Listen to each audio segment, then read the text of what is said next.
In the wake of this new live-action Moana movie doing quite poorly, I figured I'd take a look at the original because I am of the opinion that the 2016 film is not really better in any narrative sense. Now, it certainly looks better, for example. Yeah, I mean, no contest there.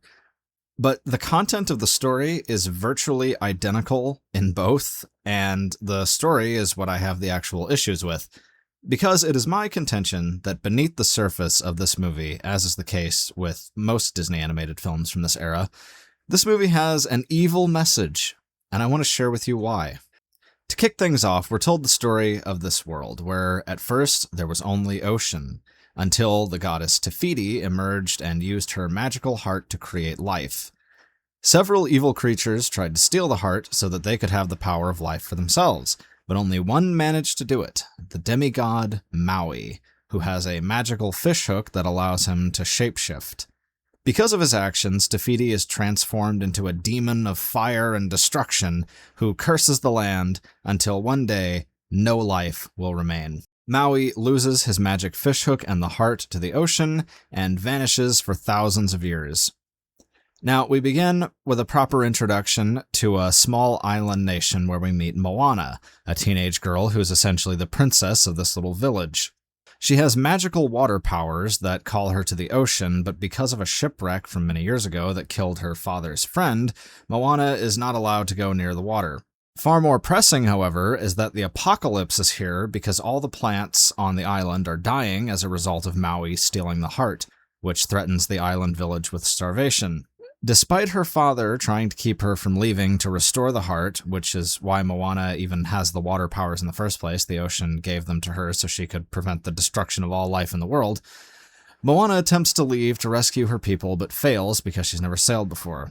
Her grandmother shows her a cave filled with old ships and explains that once long ago, their people were sailors until the heart was stolen, and ever since the ocean swallows up anyone who tries to pass it because even the water is cursed.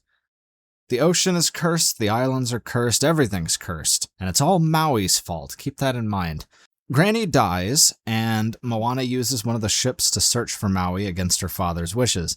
She crashes on an island because of a typhoon, and there she meets Maui, who immediately brags about how great he is, refuses to restore the heart, and then steals her ship and throws her in a cave and leaves her to presumably die. Considering he uses his superhuman strength to put a giant rock in front of the cave that she can't lift, and she's on a deserted island, so I guess he was just going to leave her there to die of thirst in this cave. Welcome, and thank you! Moana uses her powers to catch up with Maui, who eventually agrees to restore the heart if Moana helps him get his fishhook back from the realm of monsters, where the giant crab Tamatoa has taken it. They confront Tamatoa, and we learn Maui's backstory. Essentially, he was a human abandoned by his parents, who was then given this magic fishhook and immortality by Te Fiti, who took pity on him and saved his life.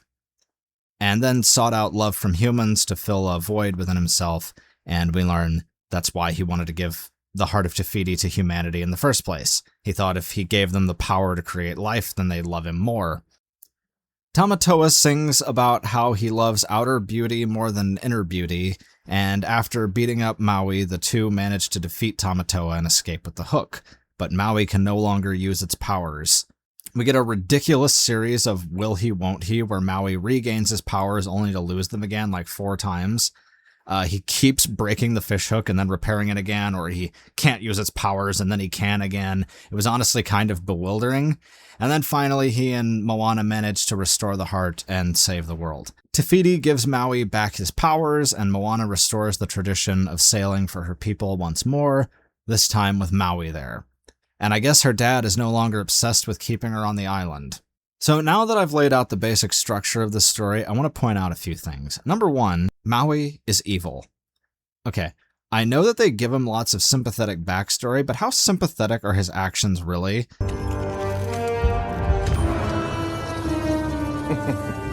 He was abandoned by his parents, and so Te Fiti made him immortal and gave him vast magical powers. He then used those powers to make humans worship him. And then he killed the goddess who did all of that for him and stole her divine power to create life to give it to humans so they'd worship him more like he's a satanic Prometheus. And as a result of what he did, all of humanity was threatened with total destruction, all life in the world was threatened with turning into ash, and the divine was forever transformed into the demonic, if he got his way anyway. And yet he never, even of his own volition, chose to try and fix what he broke until he was given no other option. And when a kindly teenage girl comes to save her village and the world from death, Maui steals her ship, throws her in a cave, and puts a rock in front of it to leave her to die. So he apparently loves humans, but he robs and tries to kill the first one that he meets in the film. All right. He then faces zero consequences for any of it because he gets all of his powers back and humans love him again. Maui is the villain of this movie. All the suffering and conflict is because of him. The movie tries to make you think that the villain is this crab, but what did the crab actually have to do with the story? Either narratively or thematically, nothing. The crab is there to make you think that Maui isn't the villain. But Tamatoa has nothing to do with either of these characters, because his entire thing is that he only loves outer beauty and doesn't value inner beauty, which has nothing to do with Maui, because his flaw isn't about being afraid of his inner self or whatever. It's about wanting worship from humans.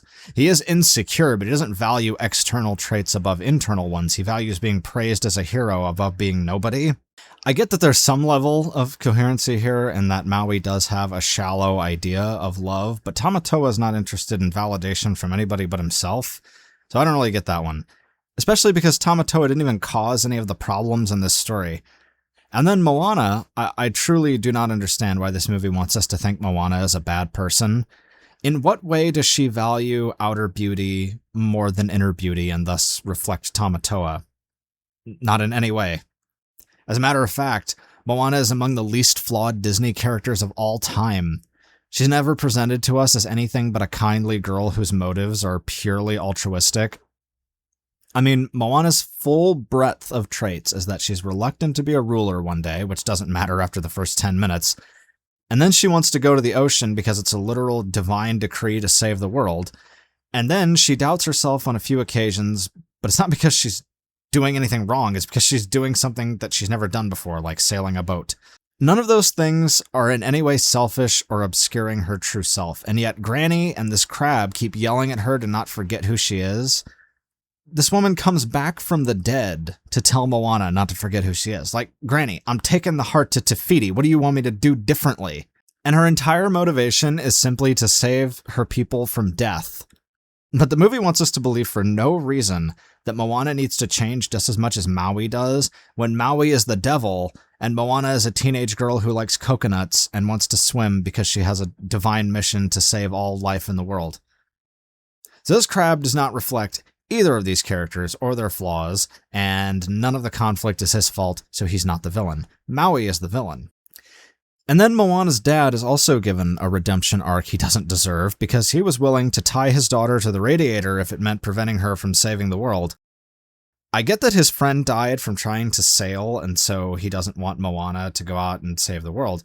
But that's like saying because your wife died in a car crash, now your daughter can't drive a car anymore, even if it means taking you to the hospital to save your life. This guy did everything in his power to keep Moana from saving everybody. And not only did he refuse to let her go and do this, he won't even move the people to another island at the beginning. He's just going to stay there until they all die. Then at the end, he's standing on the beach, proud of her like he was supportive this whole time. There's no conversation, there's no apology, no acknowledgement that he was willing to let the entire island starve to protect his own psychological comfort. The movie does this thing where constantly it keeps explaining a character's damage rather than resolving it. We understand why her dad is the way he is. We understand why Maui is the way he is. But understanding why something or someone is harmful doesn't mean that they've changed or made amends. And then Moana, poor Moana, she just absorbs all of it. She never gets to be angry at him. She never gets a moment of, Dad, you almost killed everybody because of your weird issues. She just graciously accepts his belated approval. Still doesn't change the fact that Maui is the villain here overall, the real villain. The goddess of life saved him from death and granted him eternal life, and his response is to rip her heart out, literally. And do any of these people here on Moana's island home have anything to say about the fact that Granny told us the reason everyone who sailed died was because of Maui? Like, Moana's dad flipped his lid and went berserk on her for trying to go and save the world because of his trauma surrounding his friend dying at sea.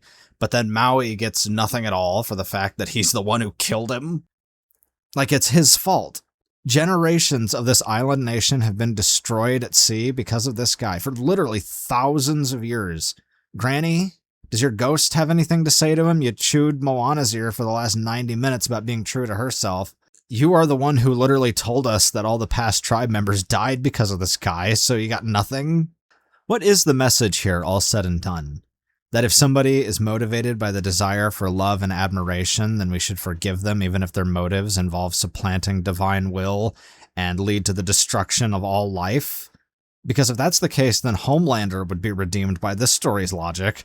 Maui is singularly motivated by selfish vanity, and he suffers no penalty at all for the untold destruction that he caused. And I think that makes Moana more than just a bad movie. It makes it an evil movie. I did like some things about the film, though. So in fairness, let me say that it looks really good. Not the character designs, because not only are they the exact same style of character models they've been using since Tangled, but also this movie has especially hideous character designs in my view. I don't know why Maui looks like a desk troll, but the movie looks good as far as the backgrounds and the settings go. The colors and textures are all beautiful.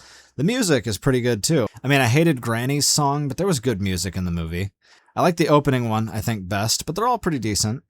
So it's not that everything about the movie is bad, but wow. That message, though.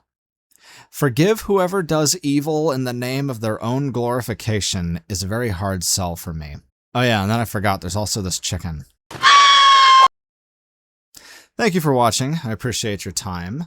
Like the video if you liked it, leave a comment to let me know what you think, and subscribe for more. That's all for now.